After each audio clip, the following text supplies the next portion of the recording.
Hello everyone, this is episode 2 of presenting authentic Nepali food, and today I'm making gundruk and bhatmasko soup जुन चाहिँ एकदमै मिठो हुनेवाला छ। हजुरहरूलाई पनि यसको रेसिपी चाहिन्छ भने चाहिँ प्लिज भिडियो पुरा हेर्नु होला।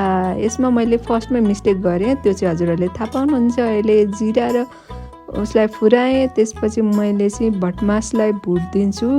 यो भटमास चाहिँ पहिला भुटेर निकालेर अनि जिरा र खुर्सानी फुराउनु पर्थ्यो, तर मैले मिस्टेक गरेँ। त्यही पनि अब फिक्स त गर्नै पर्यो पहिला। अनि निकालेर मैले त्यही तेलमा मैले आलुलाई राखिदिन्छु। आलुलाई चाहिँ अब हामी छोपी मजाले भुटेर पकाउँछौँ।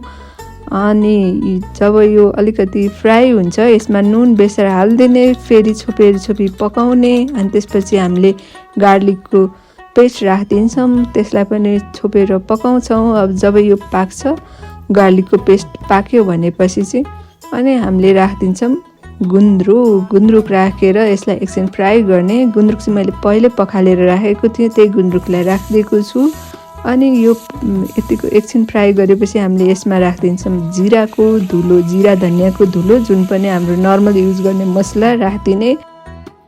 अनि खोर्सानीको धुलो, हजुरहरूलाई स्पाइसी मनपर्छ भने। अनि टमाटर राखेर यसलाई फेरि छोपी मजाले पकाउने।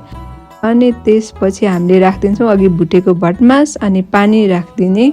पानी राखेर अब उम्लिन लागेपछि म यसमा राखिदिन्छु लसुनको पत्ता। लसुनको पत्ताले चाहिँ